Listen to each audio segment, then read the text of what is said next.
નમસ્કાર મિત્રો પ્રેમ લવ લગ્ન આ બધા ખૂબ સંવેદનશીલ મુદ્દા હોય છે. એક છોકરો અને એક છોકરી પોતપોતાનો જીવનસાથી પસંદ કરી શકે છે, એમને મનગમતો જીવનસાથી પસંદ કરી શકે છે. બંધારણ તેમને આઝાદી આપે છે. આર્ટિકલ 21 અંતર્ગત તેઓ લગ્ન કરી શકે છે. એ પછી એમની જ્ઞાતિનો નથી, એમના ધર્મનો નથી, એ બધું માન્ય રહેતું નથી, એ બધાની જરૂર પણ નથી. પરંતુ ઘણી વખત એવો વિરોધ થતો હોય છે, એવી બબાલો થતી હોય છે કે જે મોટું સ્વરૂપ ધારણ કરે.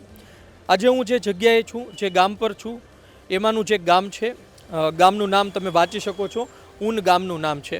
અને છેલ્લા થોડા દિવસોથી એટલા માટે ચર્ચામાં છે કારણ કે અહીં પ્રેમ લગ્ન કરીને રહેતા લોકોને અલગ કરવા માટે અથવા સમજાવવા માટે અથવા તો તેઓને પરાણે રાખવામાં આવી રહ્યા છે તેવું વિચારીને અમુક લોકો આવી પહોંચે છે અને ત્યારબાદ પથ્થરમારો થાય છે, પોલીસ આવે છે, હાઈવે ચક્કાજામ થાય છે. તમને બતાવી દઉં કે આ જે છે ઓવરબ્રિજ, આ જ ઓવરબ્રિજ હતો દ્રશ્યોમાં કે જ્યાં લોકો ઊભા હતા અને જ્યાં ઉપરથી પથ્થરમારો કરવામાં આવ્યો હતો. અહીં અમે પહોંચ્યા છીએ ને તમને થોડી માહિતી આપી છે, થોડું સમજાવવું છે કે ખરા અર્થમાં પરિસ્થિતિ શું હતી. ખાસ કરી તમે જોશો તો મારી જે ડાબી તરફનો વિસ્તાર છે એ ડાબી તરફના વિસ્તારથી કહેવામાં આવે છે કે ગાડીઓ આવી હતી.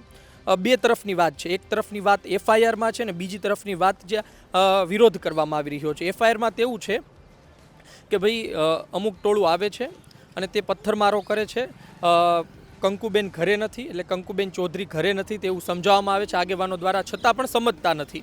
અને એક સ્કોર્પિયો આવે છે જે ફરિયાદી પોલીસ કર્મચારી છે, તે કહે છે કે એક સ્કોર્પિયો તેના પર હુમલો કરે છે અને ત્યારબાદ અન્ય આવી પહોંચે છે. અને જે વિરોધ કરે છે એ લોકોનું કહેવું છે કે પહેલાં ન જવા દીધા, ત્યારબાદ અમુક ગાડીને જવા દીધી, તેના પર હુમલો થયો. થોડું સમજાવું તમને શું થયું હતું. વાત એ છે કે કહેવામાં આવે છે કે સ્કોર્પિયો અહીં આવીને પહોંચી હતી. એ સ્કોર્પિયોને અહીં રોકી દેવામાં આવી હતી.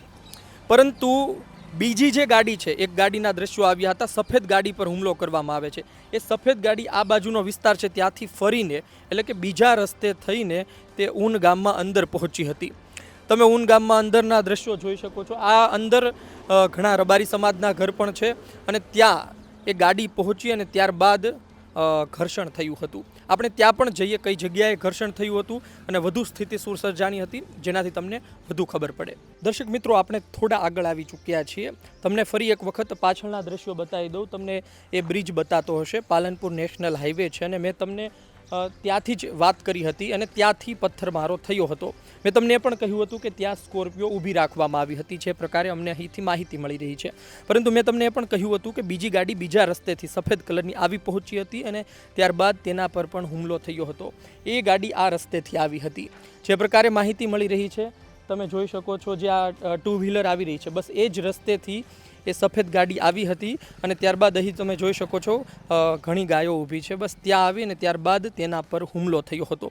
જે બાદ અમુક ટોળું આવી પહોંચે છે, અમુક લોકો દ્વારા આદેશ આપવામાં આવે છે અને જે અહીં આવતા મોટું ઘર્ષણ થાય છે. બીજી વાત એ છે કે જે રબારી સમાજના ઘર છે, તમે જોઈ શકો છો કે આ જે આખો પટ્ટો છે, આખો વિસ્તાર છે એ રબારીવાસ કહેવાય છે. ત્યાં રબારી સમાજના ખૂબ ઘર છે. કંકુબેન અને મહાદેવભાઈ રબારી એ હાજર હતા નહોતા આ બધો સવાલ છે. ઘણા ગ્રામજનો તેવું કહે છે કે તેઓ અહીં આવતા જ નથી અને જે એફઆઈઆર છે તેમાં પણ કહેવામાં આવ્યું છે કે આગેવાનોએ કહ્યું કે તેઓ અહીં હાજર નથી. તો પછી કોને સમજાવવા આવ્યા હતા? ભાભરના રૂણી ગામે ભડકાઉ ભાષણ આપ્યા બાદ શું કોઈ અહીં આવે તો તેના પર લોકો વિશ્વાસ કરે? અને કહેવામાં આવે છે આ જ કારણોસર જે સફેદ કલરની, વ્હાઇટ કલરની ફોર વ્હીલર આવે છે તેમના પર હુમલો થયો હતો. એટલે કે આ બધા કારણો અતિ મહત્ત્વના છે અને સાથે શું કોઈ એવા વડીલો હતા જે સમજાવી શકે? આપણી સાથે અન્ય ગામના વ્યક્તિ પણ જોડાયેલા છે, તેમની સાથે પણ વાત કરીએ. શું નામ વડીલ આપનું? મારું ભગવાનભાઈ. ભગવાનભાઈ, આ ગામના વતની છો? હા. કેટલા વર્ષથી રહ્યો છો? અહીંથી તો 30-35 વર્ષથી 30-35 વર્ષથી. તમને યાદ છે કે અહીં થોડા દિવસો પહેલાં 18 માર્ચે થોડું ઘર્ષણ થયું હતું? હા. તો તમે કહી શકશો મિત્રોને, દર્શક મિત્રો અમારી જે ચેનલના છે, કે સાચું શું છે, સત્ય શું છે અને જે બહાર લોકો વાત કરી રહ્યા છે એ વાત સાચી છે કે ખોટી? બહારના વસ્તી તો વાતો કરતા હોય પણ આ ઘર્ષણ થયું એ સામે લઈને હુમલો કર્યો તાર થયું. લોકો અહીંયા આવીને જે હુમલો કર્યો એમના દ્વારા એવું કહેવામાં આવે છે કે અમે અહીં પહોંચ્યા તો અમારા પર હુમલો થયો, અમારી ગાડી પર હુમલો થયો એટલા માટે ત્યારબાદ બીજા લોકો આવી પહોંચ્યા. એ લોકોએ જ હુમલો કર્યો છે. આ લોકોએ કોઈ હુમલો કર્યો નથી. એ લોકો અહીંયા આવ્યા તારે જ હુમલો થયો ને. જે આ લોકોએ ક્યાં હુમલો કર્યો છે? આ લોકો તો પોતાના સેફટીમાં જ હતા. અને બીજી વાત એ પણ છે અગત્યની કે જે કંકુબેનની વાત છે, કંકુબેન જે મહાદેવભાઈ રબારીની વાત છે, તો એ અહીં રહે છે કે નથી રહેતા? ના, એ 2-3 વર્ષથી અહીંથી રહેતા જ નથી અને એને કોઈને ખબર નથી આ વસ્તુની કે ક્યાં રહેશે ને ક્યાં નથી રહેતા. એ 2-3 વર્ષથી અહીંથી તડીપારમાં જ છે ભાઈ. અહીં કોઈ રહેવા જ નહીં દીધો લોકો. ગામના લોકો સ્વીકારે છે એમને? ગામના લોકો અહીં નહીં સ્વીકારતા એ ભાઈને.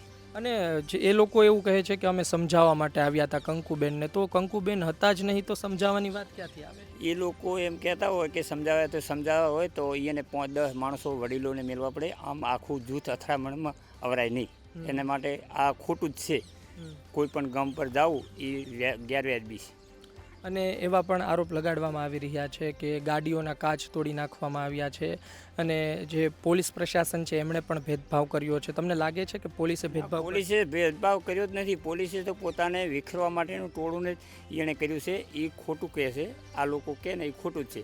પોલીસને તો કારણ કે એના અંડરમાં આવતા હતા, કારણ કે એને તો કોઈ ઘર્ષણ ના થાય એના માટે વિખેરવા માટે જ કર્યું છે.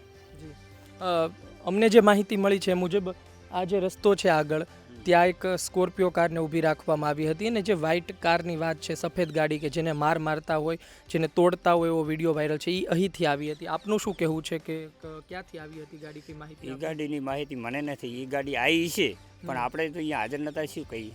જી, તમે છેલ્લો સવાલ મારે તમને પૂછવો છે કે તમે શું કહેશો? પ્રેમ લગ્ન કરી શકે, બંધારણ તેમને અધિકાર આપે છે, આર્ટિકલ 21 એમને અધિકાર આપે છે, એ પછી કિંજલબેન રબારી હોય કે કંકુબેન ચૌધરી હોય, તો શું કહેશો તમે? હવે આ વસ્તુ શું છે, કોર્ટને જે અમુક ચુકાદો જે કરવો એ કરી શકે, બરાબર? અને કોર્ટને લગતા જે માણસોને અમુક મંજૂરી મળતી હોય ને કરતા હોય, એમાં તો કોઈનું કાંઈ હાલે નહીં. વસ્તુ એવી છે. એટલે હવે એ કોર્ટમાં જઈને જે પોલીસ દ્વારા જે એનું ડિસિઝન લેવું પડે એ એને લેવાનું હોય. પોલીસ દ્વારા જ લેવું પડે, કારણ કે સામે ગામ પર જઈને આ કરે એ ખોટું જ છે. ને અત્યારના ગામનો માહોલ કેવો છે અત્યારે? શું કોઈ પરિસ્થિતિ? અત્યારે બસ શાંતિ છે, કોઈ તકલીફ નથી કોઈને. તો દર્શક મિત્રો, આપણે વાત કરી અને સૌથી અગત્યની વાત છે કે ભાઈ આપણને મળ્યા પણ ખરી, એમણે ખુલ્લા દિલે આપણી સાથે વાત કરી. તમે જુઓ કે અમે કહીએ પરંતુ અહીંના વતની કોઈ વાત કરે એ અતિ મહત્ત્વની હોય છે અને તમે સાંભળી પણ ખરી. અને સાથે એ પણ પૂછી લે કે જે ગાડી પર હુમલો કરવામાં આવતો હોય, ગાડીના કાચ તોડવામાં આવતો હોય, સફેદ ગાડી અહીં જ બની હતી ને? હવે પણ સાહેબ એમાં શું છે, હું અહીંથી જે ગામમાંથી જે ગાડી આવી હોય અને ડાયરેક્ટ ગાડી અહીં હતી ને, સફેદ ગાડી? હા, સફેદ ગાડી તો અહીં ગુંદરે પડે આવી હતી. જી, અહીં ઊભી હશે. હા, એટલે એ વાત લોકો એમ જ કીધું કે જે વાત મેં સાંભળી એમાં કે ગમે તે એના હાટે ગમે માણસને ઉપાડી લેવાનું બાઈને, એટલે એના માટે સ્વ બચાવ માટે ગમે તે કર્યું હોય લોકોએ. જી જી.